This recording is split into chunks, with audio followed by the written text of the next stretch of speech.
Nous voilà de retour pour cette dernière partie des premières estivales organisées par la Fondation Partage et Vie et en partenariat avec l'Express sur l'éthique et la fin de vie, on va dire. Nous allons maintenant évoquer un sujet qui finalement découle de tous les échanges que nous avons jusque-là, comment contrer les risques de dérive, et dont on comprend qu'ils sont nombreux. Pour nous accompagner dans ce dernier moment, Marie de Henzel et Pascal Bruckner. Je laisse à Roger-Paul Droit le soin et l'avantage de présenter ce dernier moment. Bonjour, comme ce dernier moment vient après 3 tables rondes, je voudrais d'abord dire quelques mots très brefs des enseignements qu'on pourrait en tirer. Je crois qu'il y a beaucoup de choses qui vont pouvoir nourrir la réflexion que nous avons entendue au long de cette journée. En effet, nous avons vu se répondre, publier, des témoignages, des retours d'expérience, des directrices, des directeurs d'établissement, Partage et Vie, mais aussi des points de vue médicaux, philosophiques, sociologiques, avec ce souci et cet horizon commun, une mise en pratique d'une éthique qui soit en acte, qui soit ancrée dans les gestes quotidiens et qui puisse tirer les leçons de la crise de la Covid, qui n'est pas terminée, afin de proposer des axes d'action pour la suite. Notre journée va se poursuivre. Nous allons écouter dans un instant Marie de Henzel et Pascal Bruckner, et Dominique Monneron conclura. Je voudrais pour ma part simplement indiquer 3 axes de réflexion que je retiens de ce que nous avons entendu. Alors je précise que ce sont des remarques personnelles, des pistes provisoires, et que bien évidemment d'autres leçons et d'autres pistes sont envisageables. Premier axe, c'est la dénonciation de ce qu'on pourrait appeler la verticalité des décisions et des mesures qui ont été imposées uniformément et soudainement, bien sûr, par les pouvoirs publics et par le système de santé. Alors, la brusquerie, la gravité de l'épidémie les justifiaient, mais n'ont pas justifié l'absence d'adaptabilité, le manque de confiance et de possibilité pour chacun d'adapter au contexte la mise en place des normes et des règles. Et là, je crois qu'il y a un point qui a été largement abordé, mais qui est très important à creuser pour tout de suite et pour l'avenir, c'est qu'une chose, évidemment, est une règle, une loi commune, une norme collective.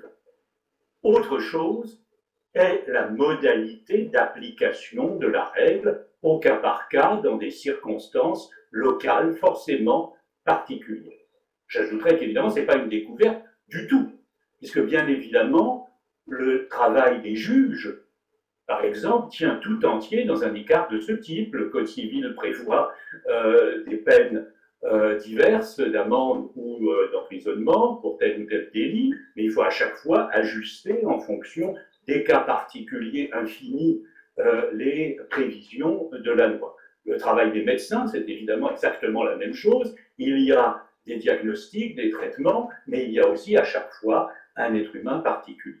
Autrement dit, ce travail d'adaptation, c'est évidemment un des aspects fondamentaux du travail du soin.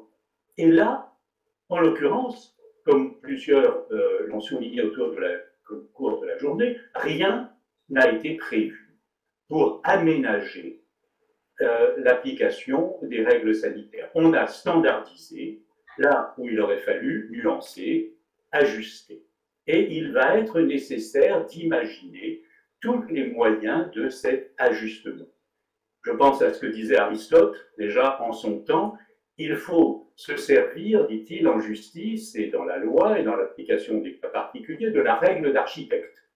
Personne ne comprend plus ce qu'il voulait dire. Qu'est-ce que c'était que cette règle d'architecte pour les Grecs? C'est une règle en plomb, une règle souple, malléable, qui sert à mesurer une circonférence ou les creux d'une colonne, par exemple, qui épouse les contours.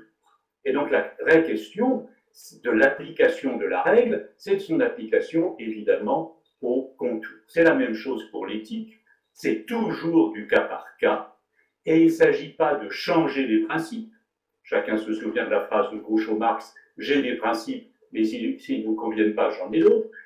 Il ne s'agit pas de changer de principe, il s'agit au contraire de considérer quelle est leur application pertinente à des situations humaines concrètes. Le deuxième fil directeur qui me semble avoir traversé nos discussions précédentes, eh bien c'est un fil à la fois énorme, éthique, sociétal et métaphysique. Que veut dire la vie et que veut dire la mort? Je crois que cette question-là, elle est derrière les discussions que nous avons eues et les interventions qu'on a entendues. Parce que on a plusieurs fois souligné combien, face au virus, a été privilégiée la seule vie biologique. Et bien évidemment, la vie biologique est condition de tout le reste. Nous sommes tous d'accord qu'il n'y a plus de traitement éthique si quelqu'un est mort. Mais réduire la vie humaine à du seulement biologique, c'est oublier la dimension symbolique, la dimension morale, la dimension psychologique, relationnelle, affective, émotive, intellectuelle, spirituelle, artistique, tactile, et je vous en passe. On a plusieurs fois souligné qu'il s'agissait finalement, pour préserver la santé, d'organiser des conditions qui font mourir. En tout cas, dans le cas des personnes les plus fragiles et les plus âgées, ce qui évidemment n'est pas sensé.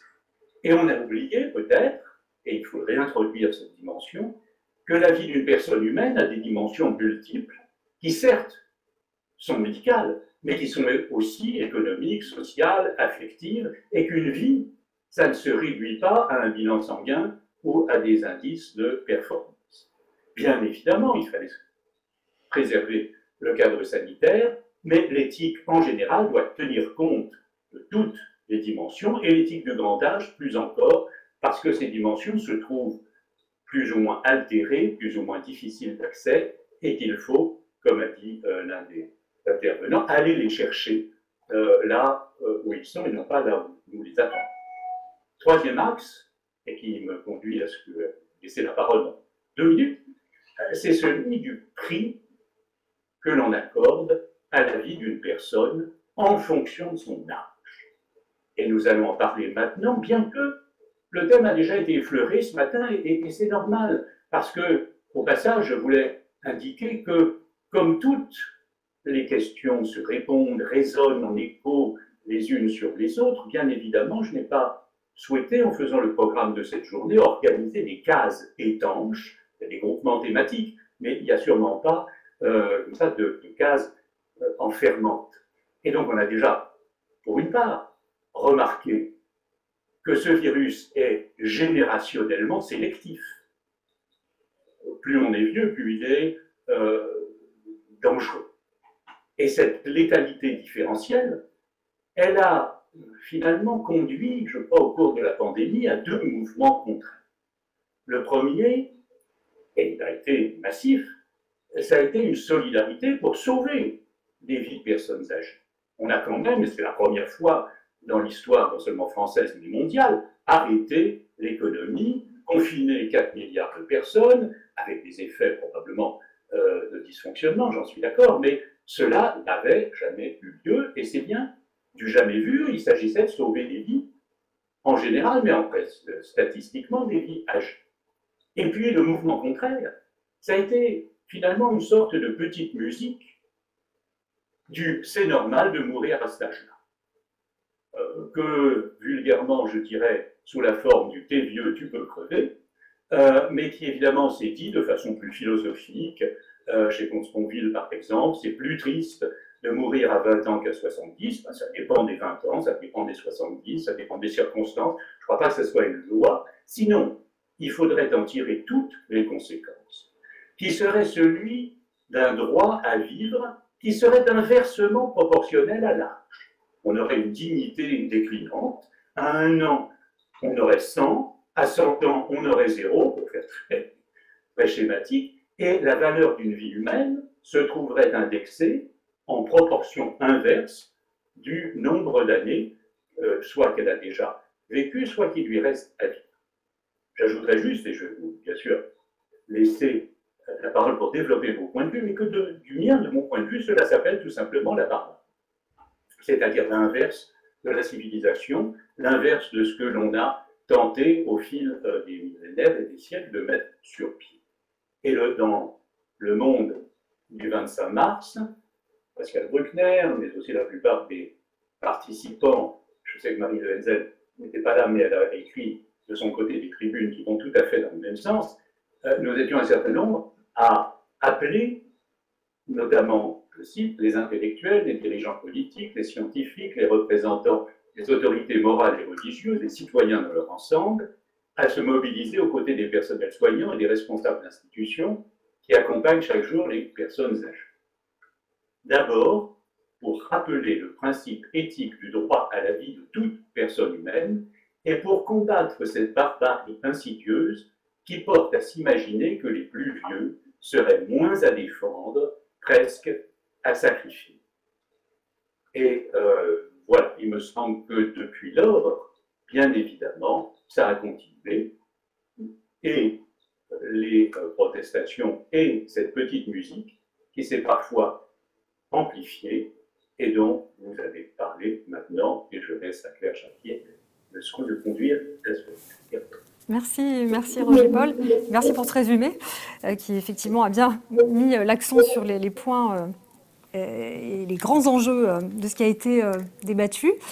Alors nous allons maintenant nous tourner vers Marie de Henzel. Marie de Henzel, vous avez beaucoup écrit sur le vieillissement, la fin de vie. Votre regard à la fois expert et sensible de psychothérapeute a beaucoup contribué à lever une partie des tabous sur cette question. Vous avez intégré en 1987 la première unité de soins palliatifs créée en France par François Mitterrand. S'en est suivie une longue carrière qui vous a amené à être sollicité par 2 ministres de la Santé sur ce sujet de la fin de vie, Jean-François Mattei et Philippe Douste-Blazy. Votre dernier ouvrage, Et si vieillir, libérer la tendresse, est paru chez InPress l'an dernier et vous avez sans aucun doute beaucoup à dire sur cet agisme qui fait des ravages. Je vous remercie d'abord d'avoir fait appel à moi. Et j'ai entendu une partie des conférences ce matin. Je dois saluer la qualité des interventions que j'ai entendues. Alors, avant de traiter brièvement de cette question du critère discriminatoire de l'âge, je voudrais dire quelques mots du lieu d'où je parle. Pendant le confinement, je me suis mise à la disposition de l'ADPA, l'Association des directeurs d'établissements pour personnes âgées dépendantes et de domicile, pour écouter des directeurs d'EHPAD et des aidants. Et une partie des choses que je vais dire a été évidemment inspirée par ce que j'ai entendu pendant ce soutien psychologique que j'ai apporté. Je vous parle également du lieu de mon expérience depuis plus de 10 ans auprès de résidences-services. Ce ne sont pas des EHPAD, mais des résidences-services où des personnes âgées autonomes, âgées de 80 à 100 ans, choisissent d'aller où elles sont chez elles. Ce sont les résidences Domitis et où depuis 10 ans, je propose ce qu'on appelle un parcours, l'aventure de vieillir.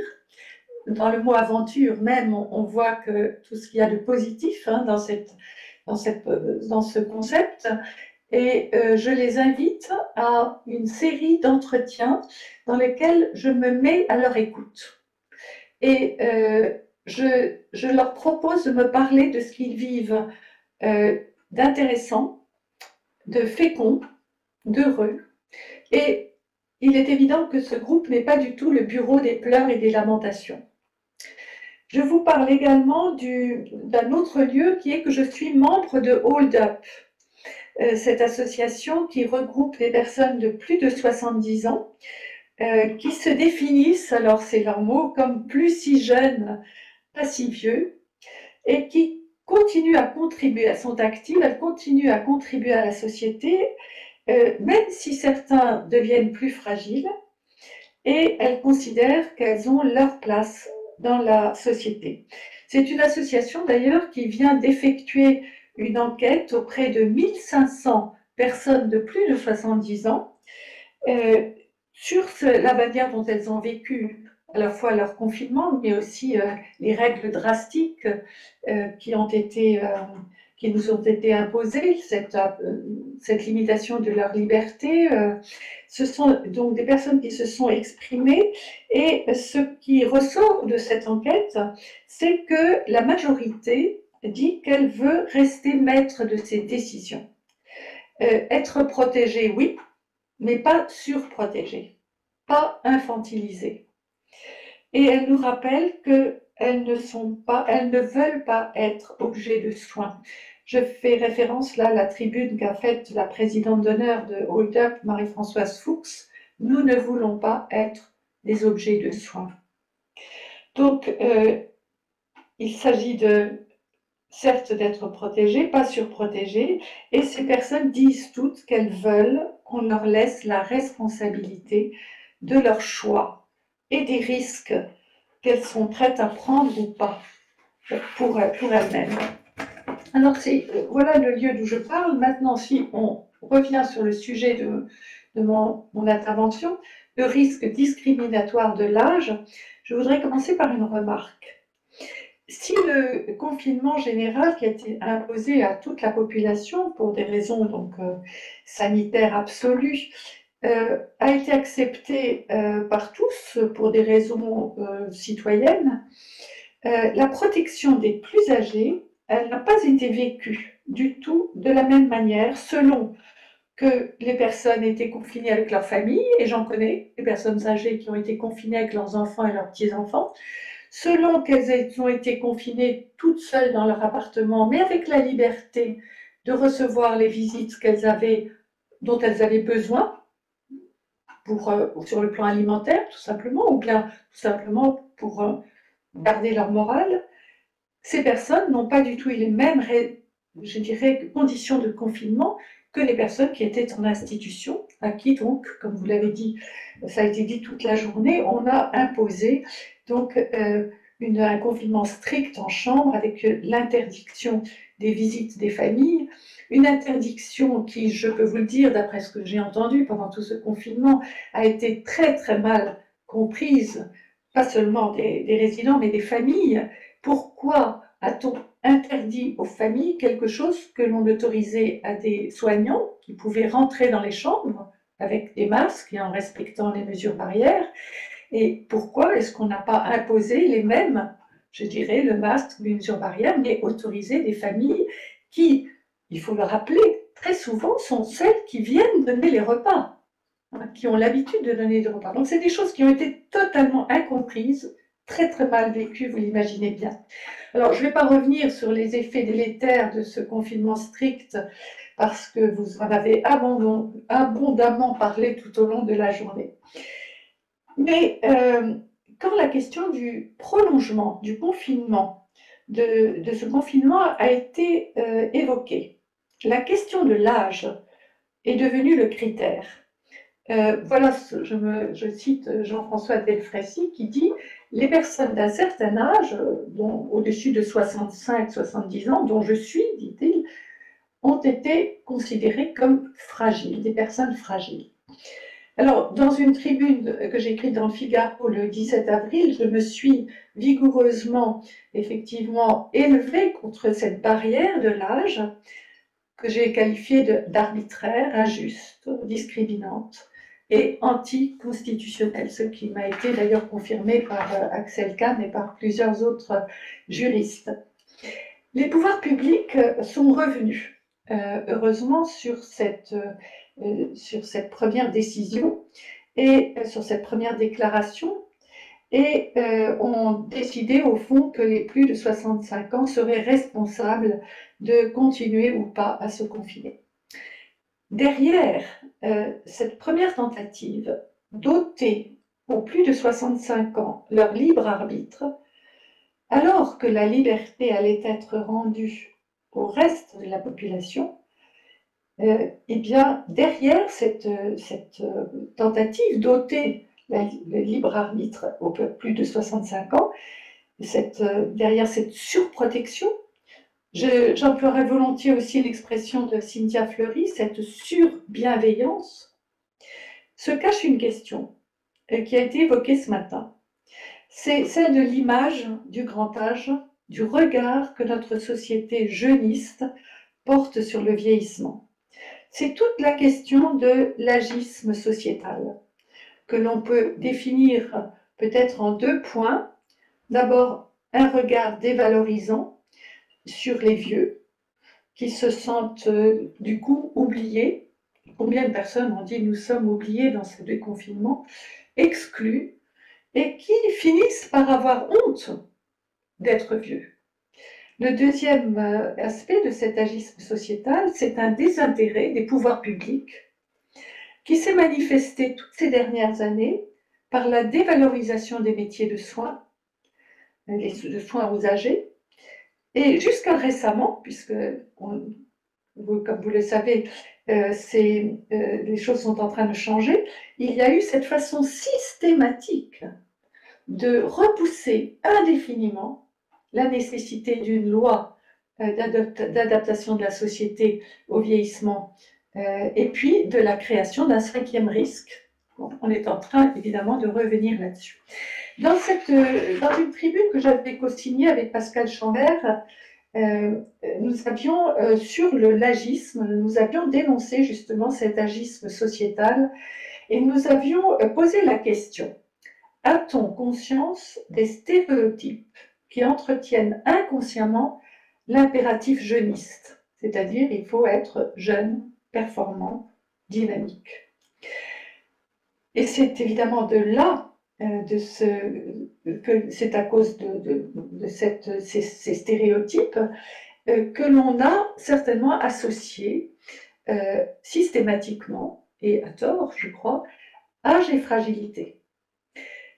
Philippe Guton, qui est le président de Hold Up, et avec lequel j'ai coécrit mon dernier livre. Philippe Guton, au moment du confinement, je parlais avec lui, il me dit, tu sais, l'âge, c'est le concept le plus pervers qui soit. Et il citait Lévi-Strauss. Pervers, alors c'est psychiatre, psychanalyste, et pervers, celui qui ne tient pas compte de la réalité. Or, faire une équivalence âge et fragilité, une équivalence systématique, eh bien, c'est effectivement pervers. Et c'est la raison pour laquelle je me suis beaucoup appuyée sur les travaux de Claude Jandel, qui est intervenu beaucoup ce matin, et qui, dans son étude, démontre bien qu'il n'y a pas cette équivalence, car quand il parle du vieillissement, il parle de 3 vieillissements possibles: un vieillissement robuste, de personnes qui gardent une certaine immunité, qui gardent des facultés qui sont quasiment intactes, qui ont une bonne résilience. Et puis, il y a le vieillissement normal, où on se fragilise petit à petit. Et puis, le vieillissement avec des comorbidités et qui aboutit à une grande fragilité et à la perte totale d'autonomie. Donc, on ne peut pas mettre dans le même sac toutes les personnes qui ont plus de 65 ans et dire que ce sont des personnes fragiles. Alors, ce qui m'intéresse aujourd'hui, c'est que les plus de 65 ans refusent cette image négative du vieillissement dont on parle dans notre société. Et puis, on voit bien aussi, là, que tout ce qui s'est passé montre que c'est bien le cas. On parle de vieillissement en termes de perte et de diminution. Les personnes que je rencontre, ces personnes de plus de 65 ans, que je rencontre souvent, elles savent, et c'est peut-être dans ce sens d'ailleurs qu'elles sont adultes, au sens où en parlait ce matin Pierre-Henri Taveillot. Elles sont adultes parce que elles savent que vieillir, c'est un paradoxe.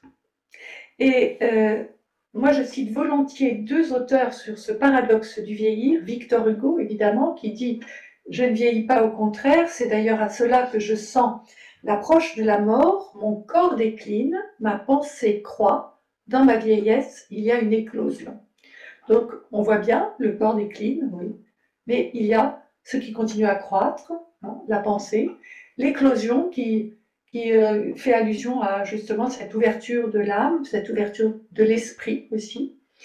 Et puis, il y a cette belle parole aussi d'Albert Jacquard qui disait, bon, vieillir, bah, c'est faire la même chose mais autrement.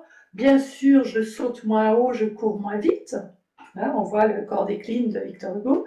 Mais tant que je peux fabriquer en moi des émotions nouvelles, m'enrichir au contact des autres, enrichir les autres, je ne suis pas un être trop vieux. Je suis vieux au sens africain du mot, quelqu'un vers qui on vient comme vers une source.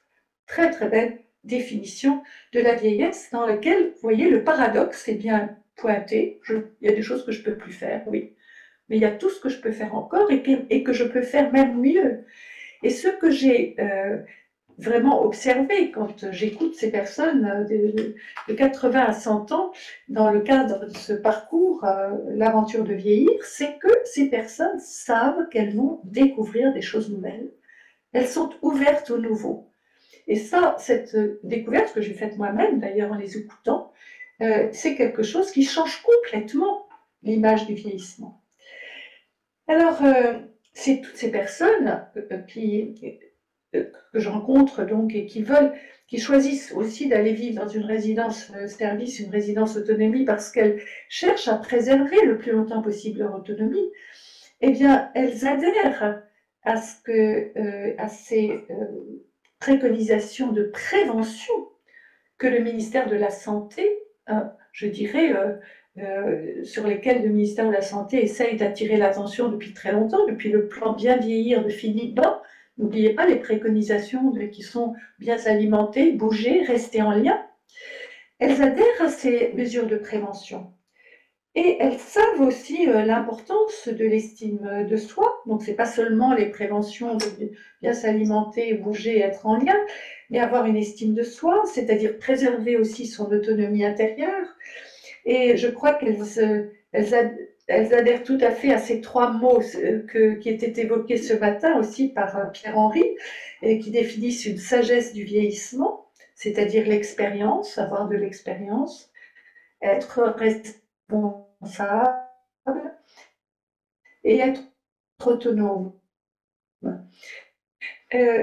L'expérience, eh bien, donnée aux autres, elles ont l'expérience qu'en vivant, eh bien, on vit des épreuves, évidemment, on les traverse et qu'on apprend sur soi. C'est-à-dire, vivre est un chemin d'évolution. C'est un chemin spirituel au sens large, dans la mesure où c'est un chemin qui vous apprend de plus en plus sur vous-même et sur peut-être ce que certains baptisent de ce très joli mot qui est le mandat céleste. Nous sommes sur Terre pour faire quelque chose, pour accomplir quelque chose. Et ce qui donne du sens à l'âge, c'est peut-être justement l'accomplissement de ce mandat. Être responsable, oui, elles sont, les personnes que je rencontre, je peux vous dire qu'elles sont hyper responsables. Elles n'ont pas du tout envie de peser sur la société, ni de peser sur les jeunes, leurs enfants. Et donc elles savent que si elles adhèrent à ces préconisations de prévention, hein, eh bien, si elles prennent soin d'elles, si elles prennent soin pas seulement de leur corps, mais de leur esprit aussi, de leur morale, de leur âme aussi, elles savent très très bien qu'en vieillissant heureux, en faisant de leur vieillesse une expérience féconde, elles allègent le poids qu'elles peuvent représenter sur leurs enfants et sur les générations qui suivent.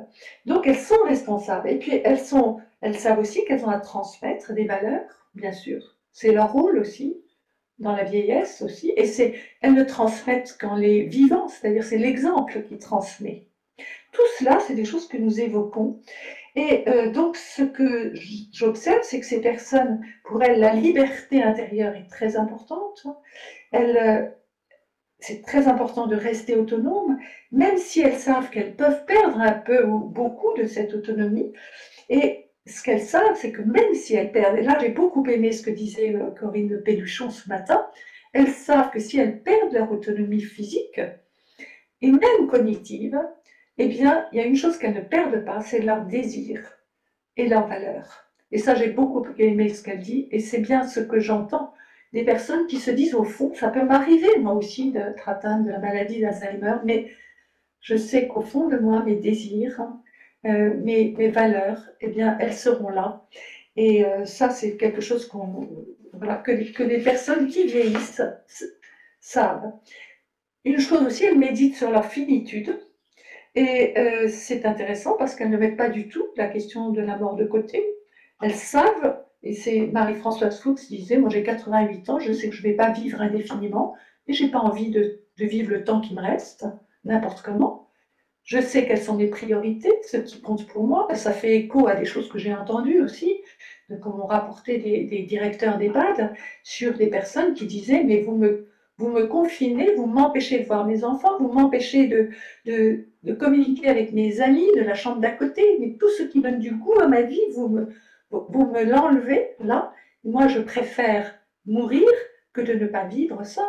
Et on sait très bien qu'il y a des personnes qui ne sont pas mortes du Covid, mais de solitude, de tristesse, d'un syndrome de glissement. Il y en a eu. Hein. On me l'a rapporté. Et donc, les personnes savent très très bien quelles sont leurs priorités. Et quand elles sont en paix avec la question de la mort, eh bien, c'est à elles aussi de prendre leurs responsabilités et les risques. Cynthia Fleury, que j'apprécie beaucoup, disait quand vous avez soit 96 ans, vous avez besoin de ceux que vous aimez, et c'est une nourriture vitale. Alors, peut-être qu'elle a été citée, je ne sais pas, dans la journée. Et cette nourriture vitale, elle est évidemment pour nous tous, mais elle est encore plus pour ceux qui ont un réel de la mort qui est beaucoup plus présent. Alors, juste un tout petit exemple que je voudrais vous donner, parce que je vais arriver à ma conclusion.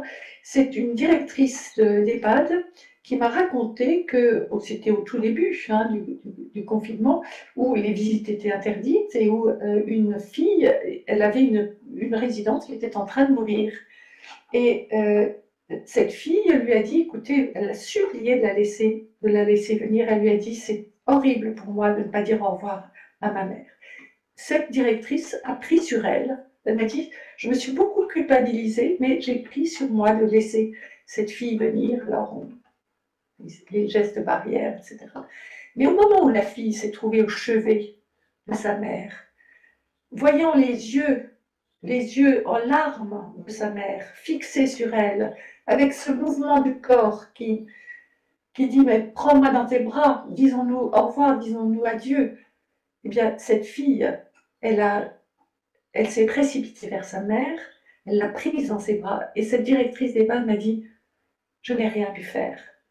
J'ai laissé faire, et elle sait dans son fort intérieur qu'elle a bien fait. Donc, elle m'a dit, je sais que j'ai bien fait. Donc là, je retrouve quelque chose qui a été dit ce matin aussi sur cette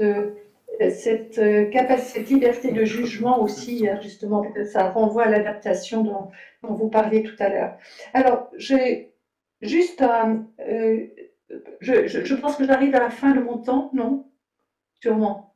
Je voulais juste dire que je vais animer des tables rondes post-confinement, parce que ça peut donner une idée dans les EHPAD pour les résidences, pour recueillir ce qu'ils ont vécu pendant ce confinement, de façon à justement mieux s'adapter à cette réalité si jamais une situation pareille pouvait se représenter. Et dans ces réunions post-confinement, il y a évidemment, on se rend compte qu'il y a un stress post-confinement, les gens vont mal, les gens sont déprimés, il y a des personnes qui disent qu'elles ont pris un sacré coup de vieux parce que des habitudes qu'elles avaient, comme de se promener 1 heure par jour et qu'elles n'ont pas pu faire, les activités physiques qu'elles avaient, les liens qu'elles n'ont pas pu, les relations qu'elles n'ont pas pu entretenir comme elles le voulaient, elles ont pris un coup de vieux. Il y a des personnes qui se replient sur elles-mêmes, qui n'osent plus prendre leur voiture. Par exemple, s'il y a des personnes de 85 ans qui conduisent, et bien après le confinement, elles n'osent plus conduire. Elles ne se sentent, elles disent toutes qu'elles ont été fragilisées. Et ça fait partie des effets délétères du confinement. C'est qu'on a voulu protéger des personnes qu'en fait, on a fragilisées. Juste en conclusion, je voulais dire que finalement, il y a une chose qui m'a été dite par des personnes âgées. Elles m'ont dit, mais au fond, la planète entière s'est mise au rythme des vieux, au rythme finalement des contre-valeurs de la société, la lenteur, la bienveillance, la disponibilité, un temps non contraint.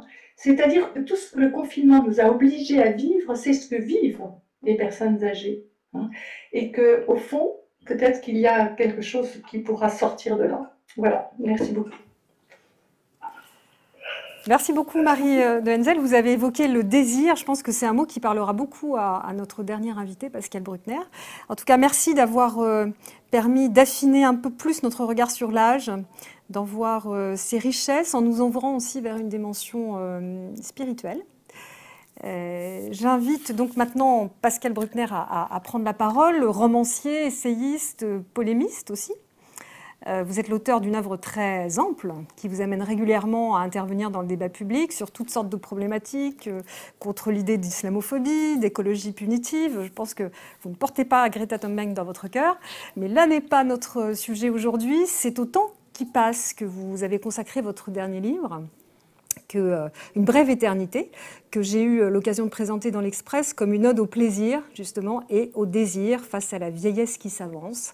Donc pour clore avec style et élégance cette journée dense en émotion, en réflexion et en information, je vous cède le micro.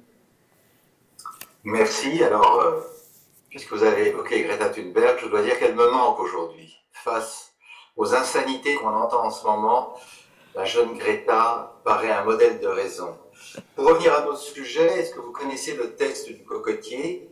On dit que dans certaines tribus, lorsque l'âge arrive, on fait monter les vieux en haut du cocotier et s'ils échouent, eh bien, on les rejette hors du village et ils n'ont plus droit à l'existence collective. On pourrait dire que l'épidémie de Covid a globalement mis hors touche l'ensemble de la classe des seniors avec, et c'est ça qui est intéressant, l'approbation d'un certain nombre de seniors qui ont droit à la parole publique. Cette épidémie a en effet ressuscité un problème classique de la philosophie, et j'espère que je ne répète pas trop ce qui a déjà été dit dans la journée, c'est la valeur de l'existence humaine. Donc, si l'on en croit les termes de la Constitution humaine, de la Constitution, tous les humains sont égaux en droit et en dignité. En réalité, nous le savons parfaitement, toutes les vies ne se valent pas. Si vous êtes, ou quelqu'un de proche est victime d'un crash aérien, la famille d'un passager américain pourrait recevoir jusqu'à 4 millions de dollars, celle d'un Européen 500 000, celle d'un Chinois ou d'un Indien, sans même parler d'un Africain, la moitié ou un dixième. Et on en vient à la polémique qui a éclaté et à laquelle a fait allusion tout à l'heure Roger Paul, et sur laquelle je suis intervenu moi aussi dans un article du Figaro, comme Marie. Était-il nécessaire de tout sacrifier, de tout arrêter pour sauver quelques personnes âgées qui sont les principales victimes du Covid? Et on a invoqué deux raisons. D'une part, c'est la faible létalité de l'épidémie, 1 à 2% de la population, et l'âge des patients décédés au-delà de 70. Et on a comparé le nombre des morts de l'épidémie avec le nombre des morts normaux chaque année. 30 000 en France bientôt, 600 000 chaque année en France, dont 150 000 de cancers, et parmi ces derniers, plusieurs milliers d'enfants et d'adolescents. Et beaucoup d'esprits se sont demandé pourquoi les premiers méritaient notre compassion plutôt que les seconds. Et de nombreux intellectuels ont plaidé pour la reprise économique plus importante selon eux que cette guerre au virus qui ne sera jamais qu'une maladie de plus. Et alors là, je voudrais dire que nous assistons avec ce raisonnement au triomphe du théorème de Pierre Dac. Vous connaissez peut-être Pierre Dac, un humoriste de l'après-guerre. Il écrivait ceci: en hiver, lorsqu'on y ferme la porte, il fait froid dehors. Est-ce qu'une fois que la porte est fermée, il fait moins froid dehors? En d'autres termes, si on imagine par hypothèse que tous les vieux meurent du Covid, est-ce que les jeunes se porteront mieux? Car au fond, c'était ça qu'on avait dans les raisonnements de nos polémistes. Et c'était à peu près du même intérêt que ceux qui expliquaient dans les années 80-90, à propos du sida, qu'il était une maladie d'homosexuels et que par conséquent, cela n'avait aucun intérêt pour le reste de la population et pour les hétérosexuels. Alors, ces arguments, évidemment, sont des arguments d'impatience, des arguments spécieux qui sont apparus à partir de la mi-mars, presque tout de suite après le confinement. Bon, ils oublient, mais vous l'avez probablement dit, mais il faut le répéter parce qu'aujourd'hui, la polémique revient. On a dû décider dans l'ignorance absolue, dans l'incertitude, et que les pouvoirs publics, comme la médecine, ont été pris de court et restent pris de court aujourd'hui encore dans leur incapacité à trouver un traitement et à juguler la maladie. On a même craint à un moment, il faut quand même s'en souvenir, que le Covid-19 soit analogue à la grippe espagnole de 1918 et frappe des millions de personnes. Alors 2 mois après, il est facile, au nom d'une illusion rétrospective, d'avoir une certaine lucidité et de juger que les précautions prises au début étaient excessives. Et on voit beaucoup d'esprits forts, de fiers à bras parader dans les médias et expliquer qu'eux n'ont pas tremblé, qu'ils ont vécu normalement, qu'ils serrent les mains et qu'ils savaient dès le début qu'il s'agissait d'une infection bénigne. Ce que la réalité actuelle d'aujourd'hui semble contredire. Puisqu'en réalité, les choses sont évidemment plus compliquées. Qu'aurait-on dit si, la liberté de mouvement ayant prévalu, les gens étaient tombés sur le lieu de travail, à l'usine, au bureau, si les hôpitaux avaient été submergés de centaines de milliers de malades, et si, comme à Guayaquil, en Équateur, des centaines de cadavres avaient parsemé les rues, ou si les morts, comme à New York, avaient débordé en plein air, où des camions réfrigérés attendaient devant les hôpitaux en attendant l'inhumation à la crémation. Et prenons simplement l'exemple du Père-Lachaise. Les entreprises de crémation n'arrivaient plus à assurer leur lot de cadavres. Donc il est facile de bomber le torse a posteriori, ou même d'accuser le gouvernement, puisqu'on sait qu'aujourd'hui, plusieurs dizaines de plaintes visent le gouvernement Macron. On a même parlé d'un Nuremberg du Covid, sans craindre le ridicule. Et donc on sait qu'aujourd'hui, la justice, il faudrait traduire nos responsables politiques en justice, ce qui ne dédouane pas du tout de leurs erreurs réelles, mais ce qui quand même en dit long sur l'infantilisme des citoyens démocratiques qui demandent à la fois à être absolument protégés et absolument libres de ces mouvements. Ce que la crise du Covid a ressuscité en réalité, c'est le vieil argument utilitariste. Dans une situation de gravité extrême, il faut faire le tri. Il faut préférer certaines vies humaines à d'autres. Et le prix de la vie, puisque c'est le thème de mon intervention, on le sait, diminue avec l'âge, puisqu'il est fixé sur les ressources à venir d'une personne jusqu'à son décès prévisible. Donc il est vrai qu'un bébé vaut infiniment plus qu'un sexagénaire qu'un octogénaire, et ainsi de suite. Un enfant d'une famille aisée vaut plus qu'un enfant d'une famille pauvre. Un Américain, je l'ai dit tout à l'heure, vaut plus qu'un Africain ou un Asiatique. Et il y a une différence entre le sentiment subjectif de sa propre existence et l'évaluation économique que peut en faire la société. Que chacun d'entre nous soit un capital en déperdition à mesure que nous vieillissons ne diminue en rien l'attachement que nous portons à cette existence. Marie de Henzel l'a bien dit tout à l'heure, au contraire, l'existence est d'autant plus chérie qu'elle s'écourte et que chaque moment compte double. Vieillir, c'est entrer dans le temps court, c'est déployer des avenirs brefs, mais qui seront d'autant plus aimés qu'ils sont précisément inscrits dans la brièveté.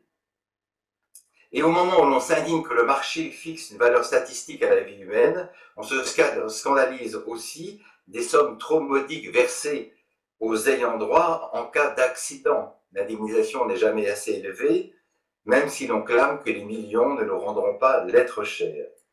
Et donc penser le prix de la vie, c'est donc penser à ses héritiers. Et je voudrais revenir sur les arguments quand même très étranges que l'on a entendus pendant ce confinement. Passé la sidération, on nous a objecté un certain nombre de choses que je trouve, pour ma part, un peu irrationnelles. Par exemple, pourquoi vouloir vaincre cette maladie alors que tant d'autres maladies tuent déjà les hommes? Pourquoi, c'est un article que j'ai lu dans Le Monde, les vies que l'on tente de sauver aujourd'hui paraissent-elles plus importantes que celles qu'on ne sauve pas d'habitude, disait un écrivain français, Amigo Renas pour ne pas le citer. La faim tue 25 000 personnes par jour dans le monde sans pour autant mobiliser les moyens du Covid. Donc, est-il nécessaire de dépenser autant d'argent pour sauver des vieillards qui, de toute façon, étaient destinés à partir alors qu'on vend des armes pour tuer des bébés? Et l'épidémie de Covid a été l'occasion d'un déploiement d'arguments tiers-mondistes, néo-gauchistes, venant de gens qui ne le sont pas. En tout cas, on n'a pas l'habitude de les entendre comme ça. Je pense à Alain, à Patrick Boucheron, qui se sont émus qu'on ne s'occupe pas de l'Afrique ou des personnes en perdition, et qui tout d'un coup se sont découverts des vocations humanitaires inédites dans leur carrière. Alors, tout à l'heure, Roger Paul a parlé d'André Comte-Sponville, et c'est vrai que ces interventions m'ont particulièrement heurté, puisqu'il a dit dans plusieurs arguments, dans plusieurs articles, ce sont nos enfants qui paieront la dette pour une maladie dont il faut rappeler que l'âge moyen des décès qu'elle entraîne est de 81 ans. Traditionnellement, les parents se sacrifient pour leurs enfants. Nous sommes en train de faire l'inverse. Moralement, je ne trouve pas cela satisfaisant. Alors, ce qui est très intéressant dans cet argument, qui est vrai, factuellement vrai, c'est que la démolition des seniors est faite par des seniors. C'est-à-dire que le plus cocasse, dans ce que nous avons entendu, c'est que la haine du vieux est elle-même portée par des vieux qui se déportent symboliquement du côté de la jeunesse. Et c'est ça le jeunisme. Le jeunisme, c'est au fond le symptôme d'une société vieillissante qui louche avec envie sur les premières années d'existence. Et au fond, tous ces gens-là, lorsqu'ils s'expriment et lorsqu'ils disent « mais moi je refuse le confinement », ils disent simplement « je ne fais pas partie de toute cette classe chenue et courbue qui part vers la mort. Moi je suis encore un homme debout, un homme ou une femme debout, et je résiste à la résignation générale ». Emmanuel Todd, fin avril, dans l'Express, écrivait « on ne peut pas sacrifier les jeunes et les actifs pour sauver les vieux ». Mais encore une fois, il ne suffit pas de choisir le camp du jeunisme, il ne suffit pas de regarder fièrement l'avenir et de se désolidariser de ses compagnons d'âge pour avoir raison. Parce que, c'est ce que je disais tout à l'heure sur l'argument de Pierre Dac, c'est pas parce qu'on aura tué ou laissé mourir tous les vieux que les jeunes se porteront mieux. Bref, l'argument est le suivant, et on l'entendait déjà dans les années 70, 80, 90, lorsqu'on s'engageait dans une cause précise. Pourquoi défendre, par exemple, les Vietnamiens, victimes du communisme Viet Cong, si on ne défend pas simultanément tous les peuples écrasés par l'impérialisme américain? Là, c'est le même argument. Si l'on ne peut pas soigner toutes les maladies qui frappent tous les hommes au même moment, il faudrait donc n'en soigner aucune. Ces raisonnements par l'absurde incitent donc à une sélection par l'âge. Et donc le spectacle de patients grisonnant en réanimation sous respirateur a suggéré qu'il coûtait trop cher, qu'il fallait les laisser mourir. Appelons cela, d'une expression célèbre, l'euthanasie précoce du retraité. La constitution d'une classe d'âge qui est née au milieu du XXe siècle, en bouc émissaire de la nation, fait partie de ces réflexes archaïques que nous développons pour apaiser notre désarroi. En d'autres termes, la vie des vieux ne vaut rien, mais leur survie coûte vraiment trop cher. Alors, de quoi s'agit-il? Donc, je l'ai dit tout à l'heure d'une thèse utilitariste. Pour le bien-être de la population, il faut sacrifier une partie de ses membres. C'est le fameux dilemme de la barque pleine dans une mer déchaînée. Qui va-t-on jeter par-dessus bord pour sauver le reste des passagers? Donc, on a décidé, fin mars, début avril, donc de favoriser, vous en avez déjà tous parlé, la réclusion des seniors jusqu'au premier FRIMA, et même Ursula von der Leyen avait dit jusqu'à Noël peut-être. façon de leur faire payer les déficiences du système médical. Il fallait les enfermer pour libérer des lits en réanimation, les rendre invisibles pour se concentrer uniquement sur les jeunes. Et ce type d'argument, je l'ai retrouvé chez un philosophe qui est donc le philosophe de la libération animale, l'Australien Peter Singer, qui estime lui-même, tout au long de ses écrits, que la vie d'un chien en bonne santé est meilleure que celle d'un handicapé ou d'un nouveau-né infirme dont l'existence n'est pas digne d'être vécue. Ça fait partie de ces fameuses apories d'une certaine écologie animaliste. Et donc, il en déduit à la nécessité et même à la moralité de l'infanticide lorsqu'il s'agit d'enfants handicapés et de l'euthanasie des personnes âgées. Mais abandonner les personnes âgées n'améliorera pas le traitement des jeunes patients et l'on se dirige tout doucement dans ce domaine vers un eugénisme qui n'ose pas dire son nom et qui est défendu déjà par certains écologistes radicaux. Je rappelle juste d'un mot, Jean-Marc Jancovici, qui est donc un écologiste assez connu, a expliqué récemment sur le micro de France Inter qu'il ne fallait plus soigner les personnes au-delà de 65 ans car l'issue du traitement est trop aléatoire et son coût est trop élevé. Et donc, il faut simplement rappeler, je terminerai là-dessus, qu'il y a quelques mois encore, en janvier, en février, en décembre, on se félicitait d'une société qui avait permis de prolonger l'espérance de vie à 70, 70, 80, 90 et au-delà. Et tout d'un coup, on s'offusque de voir que nous dépensons tant pour ces gens qui, justement, ont fait leur temps. Et il faut rappeler qu'à 70, 60, 70, 80, nous éprouvons la joie absurde d'être encore vivants, à l'âge où nos grands-parents avaient déjà un pied dans la tombe. Et puis rappeler aussi des choses très simples, c'est que la rupture du lien entre les générations peut faire mourir les gens de chagrin, Marie le disait très bien tout à l'heure. Tout cela au nom du rêve sordide, de voir s'éclipser une classe parasite pour laisser la place aux plus verts. Puis enfin, tous les jeunes n'ont pas envie de balancer leurs parents et leurs grands-parents par-dessus bord. Ce mort au croulant, ce boomer-mover, comme on dit en franglish de bazar aujourd'hui, c'est-à-dire cette évacuation, cette carchérisation des seniors, comme le disent les anglo-saxons, est une consolation illusoire, bien sûr. C'est de la recherche que dépend l'issue de la crise, non de la réclusion ou de l'élimination d'une partie de la société.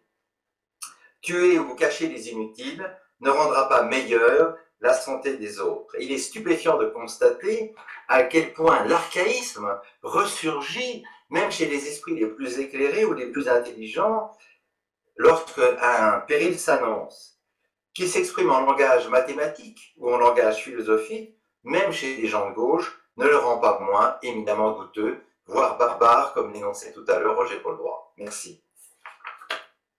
Merci Pascal Bruckner pour ce point de vue décapant de hockey boomer, comme diraient ceux que vous n'appréciez guère. Je vais maintenant céder le dernier mot. Il a ouvert cette journée, il la clôture en partie à Dominique Monneron pour terminer cette journée d'échange. Merci beaucoup Claire. Ayant pris mes distances, je me permets de parler sans masque. Avant d'aborder mon propos, je voulais dire à Pascal Bruckner que fort heureusement, nous sommes dans une société, au fond, plus tendre à l'égard du grand âge. Il parlait du cocotier. Dans mon souvenir, la pratique du cocotier était encore plus violente dans les îles. Elle consistait à faire monter un certain nombre de personnes au cocotier. On secouait le cocotier et tous ceux qui tombaient et qui n'avaient pas la force de tenir s'écrasaient sur la plage et du coup la question était réglée. Il y avait des sociétés iliennes dans le Pacifique où la pression morale était un peu plus forte et on faisait comprendre aussi aux vieux qu'il y avait un moment où il était temps qu'ils prennent la mer avec leur pirogue et qu'ils évitent de revenir, c'était une bonne idée. Alors nous ne sommes pas dans ces sociétés et c'était tout l'objet des discussions d'aujourd'hui et au contraire de toutes les discussions, toutes les préoccupations qui nous ont nourris pendant cette crise sur les conditions dans lesquelles maintenir le plus possible en vie et dans une vie qui vale le coup les personnes que nous accompagnons et que nous soignons. Je voulais remercier Roger Paul, bien sûr, pour tout le travail que nous faisons depuis près d'un an sur cette réflexion éthique, mais sur son propos de ce matin où il a parlé de la crise comme un moment de connaissance, un moment, je l'ai entendu comme un moment décisif où on doit prendre des décisions. Et tout ça m'a ramené à ce que j'entendais par le terme d'épreuve sous lequel je voulais placer mon intervention. Je considère en effet que lorsqu'on parle de l'éthique du grand âge et de la Covid-19, on est face à une mise à l'épreuve de nos convictions éthiques. Et en réfléchissant à ce que signifiait ce terme de mise à l'épreuve, j'en ai trouvé plusieurs exceptions qui toutes m'ont bien convenu.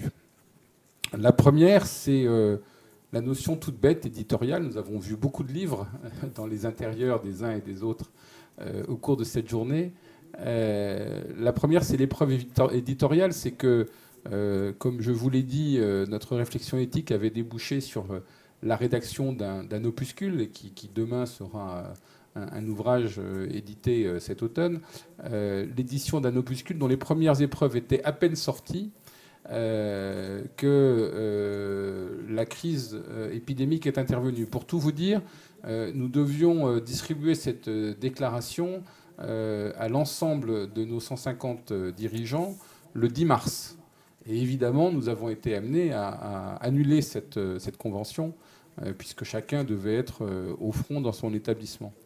Et donc, nous avons déjà connu un événement éditorial, c'est qu'avant même de pouvoir remettre notre ouvrage et donner aux uns et aux autres le temps de le lire, nous nous sommes trouvés dans la mise en œuvre de ce que nous avions produit.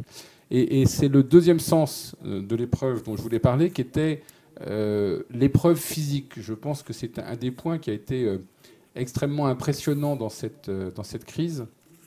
C'est que cette crise a été une crise des réalités physiques, et que nous avons confronté les grandes idées que nous avions maniées à cette réalité physique. Cette réalité physique de la maladie à laquelle il fallait s'opposer, cette réalité physique des corps qui pouvaient subir des atteintes, et en particulier la manifestation de la maladie était elle-même souvent violente, pas toujours aussi catastrophique apparemment chez les personnes âgées qu'on a pu en connaître certaines manifestations, mais quand même une épreuve physique qui était extrêmement rude. Mais sans même parler de cette rudesse de l'épreuve physique, nous avons vu combien l'entrée dans la réalité était la vraie épreuve de vérité pour notre déclaration, pour nos principes éthiques. C'est de nous retrouver face à des questions quotidiennes qui parfois sont graves. Mon propos s'aggravera sans doute au fur et à mesure de son avancée, mais qui parfois sont graves et parfois on les radonine, mais font partie de la réalité de tous les jours. Je vais prendre un exemple. Nous avons choisi de limiter l'entrée de professionnels externes non nécessaires à la vie dans nos établissements. Et du coup, on a considéré, à tort ou à raison, que le coiffeur n'était pas quelqu'un de très important et qu'on pouvait se passer pendant quelque temps de coiffeur. Sauf que lorsque j'ai visité notre établissement de Dieppe, où les visites devaient reprendre, même si par ailleurs on avait à gérer un confinement assez strict d'un certain nombre de personnes contaminées au virus, lorsqu'on a discuté de la reprise des visites, on avait un grave problème. On avait un grave problème, c'est qu'un certain nombre de personnes résidentes finissaient au bout d'un mois par avoir des racines qui se voyaient. et qu'elles allaient souffrir fortement de leur image dégradée si elles étaient visitées dans ces conditions. Et donc, qu'est-ce qu'on faisait et dans quelles conditions est-ce qu'on résolvait le problème? Alors, on a résolu le problème avec des aides-soignantes qui ont elles-mêmes trouvé des solutions, mais je cite volontairement cet exemple pour montrer à quel point tous ces détails peuvent compter dans l'état d'esprit, dans l'ambiance qu'on crée dans un établissement. Autre chose beaucoup plus sérieuse, là encore, au moment des visites, c'est, et Marie l'a un peu évoqué tout à l'heure, c'est comment est-ce qu'on laisse se rétablir le toucher entre nos résidents et les personnes qui les visitent. Nous avions produit, et quand je dis nous, c'était collectif, sur l'ensemble de la profession, une procédure de reprise des visites qui était extrêmement prudente pour éviter toute contamination. Et du coup, on se retrouvait avec des formules qui, avec la meilleure bonne volonté du monde, ressemblaient quand même à des parloirs, hein, avec une vitre de plexiglas qui séparait le visiteur et le visité, au risque d'ailleurs qu'il ne puisse pas s'entendre, parce qu'en plus, l'audition est dégradée, et donc on doit équiper les gens avec des petits systèmes VHF type ce que portent les passagers de moto, même si ce n'est pas tout à fait la même ambiance dans un EHPAD. Et à l'évidence, l'absence du toucher était quelque chose d'extrêmement violent. Et que bien sûr, toute une part de la communication entre le visiteur et le visité passe par ces gestes, passe par le contact de la peau. Et donc il était impératif de trouver rapidement une solution pour que ce toucher de la main puisse se rétablir. Vous imaginez bien la portée symbolique que représente cette capacité à se tenir la main. Et il est vrai qu'on l'autorisait à nos collaborateurs et que ne pas l'autoriser aux familles ou aux proches qui visitaient des personnes dans nos établissements était quelque chose de choquant. Là encore, un exemple de ce que nous avons eu à traiter dans l'épreuve de la réalité. L'autre acception du terme d'épreuve, c'est l'épreuve comme capacité à résister à la difficulté et savoir faire face à ce que nous avons à affronter. Et de ce point de vue-là, je dois dire encore que ça a été une autre face de ces questions éthiques que nous avons évoquées. Bien sûr, savoir faire face, ça dépendait de l'implication, de la volonté de chacun. Et je dois dire que globalement, nous avons eu affaire à des professionnels, et pas des héros, hein, on pourrait en parler longuement, mais des professionnels admirables qui ont tenu leur poste. On n'a pas eu de désertion, on a eu des personnes qui, pour un certain nombre d'entre elles, ont naturellement préservé leur santé, mais on n'a pas eu de désertion et les gens sentaient à quel point ils étaient responsables de leur mission. Et ce qui m'a impressionné aussi, c'est justement que chacun a fait face avec ses valeurs et ses choix, mais aussi avec une capacité à échanger, à parler, à traiter ensemble les difficultés rencontrées, qui montre bien à quel point l'éthique que nous avons à pratiquer dans nos établissements n'est pas une éthique individuelle. C'est un point sur lequel je suis parfois un peu réservé, avec une vision un peu trop libérale ou individualiste des choses. Non, l'éthique n'est pas juste une question de vertu individuelle. L'éthique, c'est aussi une question de pratique collective, de délibération collective, pour savoir traverser les épreuves ensemble. Et incontestablement, cette réflexion éthique a fait partie des outils qui ont permis de traverser l'épreuve ensemble. J'ai parlé d'épreuves physiques. Je pense qu'une autre épreuve qui a été traversée, et qui là encore renvoie à l'éthique, c'est l'épreuve de l'émotion. L'épreuve des sentiments que l'on éprouve, de l'émotion qui nous saisit lorsque on a affaire à ces personnes âgées qui souffrent du confinement, qui souffrent de l'isolement, qui souffrent du manque de visites. Il a été important d'autoriser ces émotions. De même qu'il a été important d'autoriser le sentiment de peur que très légitimement nos collaborateurs pouvaient ressentir lorsqu'ils venaient travailler en établissement. Et donc toutes ces choses qui font partie de l'ouverture à l'émotion font partie également de la démarche éthique que nous devons conduire. Permettez-moi à cet égard de juste me remémorer un instant partagé au sein de la résidence Lamodèze à Saint-Mandé, que j'étais allé visiter le 10 avril dernier. Et il y a eu un moment où on était tous rassemblés dans la résidence avec le maire, le docteur Assouline, qui est un adjoint au maire, qui est très présent dans notre établissement et qui nous a rendu beaucoup de services, l'ensemble des collaborateurs. Et nous avons visionné un diaporama qui est disponible, j'espère, sur le site internet, ou qu'il sera bientôt, sur le site internet de Partage et Vie. Et un diaporama qui avait été réalisé par l'assistante de la direction pour rendre hommage à toute l'équipe. Eh bien, honnêtement, à la fin de cette projection, nous avions tous la larme à l'œil. Et je pense que c'était important qu'on ait ce sentiment, parce que c'est aussi ce qui nous a permis d'affronter la crise avec courage. Alors d'affronter la crise avec courage, parce qu'en plus, là, je vous ai parlé de choses qui étaient toutes les unes et les autres relativement douces. Il y a eu à l'évidence l'épreuve des corps souffrants, l'épreuve des corps qui s'affaiblissent, et puis l'épreuve ultime de la mort. Et cette épreuve a beau être permanente au sein de Partage et Vie, où tous les ans, nous avons environ à constater 1500 décès, je dirais cette épreuve a beau être permanente, il n'empêche que chaque mort est singulière, à l'évidence, et que chaque mort représente une épreuve humaine particulière. Et dans la situation dans laquelle nous avons vécu, la mort a été plus encore présente. Je dois dire que j'ai été très impressionné par le souvenir à la sortie d'une réunion à notre établissement du Plessis-Robinson. Et en sortant de réunion, je suis tombé sur un cercueil qui était dans le couloir et qui attendait que les pompes funèbres puissent enlever ce cercueil, à condition que la police vienne signer les autorisations de transport du corps. Et donc en attendant, ce corps était déposé comme ça dans un couloir. Et on sort de réunion et on se pose la question, qu'est-ce que je dois faire face à cette dépouille ? Et à l'évidence, il y a une nécessité d'hommage.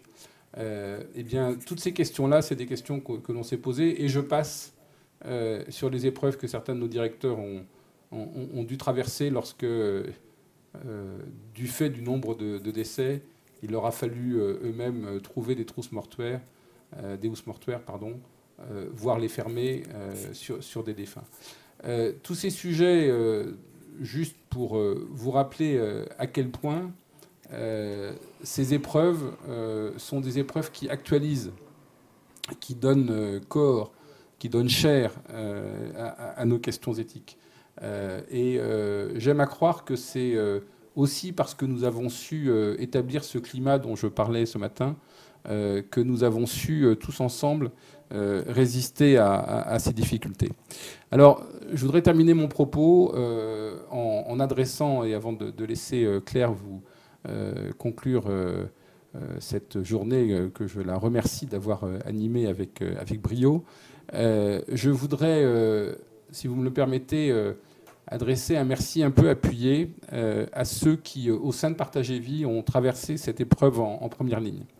Et pour ça, je voudrais en particulier citer les noms de nos directeurs qui ont dirigé les établissements dans lesquels la maladie a le plus frappé. Nadia Djemaoun, Cécile Delpech, Marion Fur, Bénédicte Petitot, Marie-Odile Vincent, que vous avez vu, Samuel Claire, Nicolas Demagny, Étienne Cougny.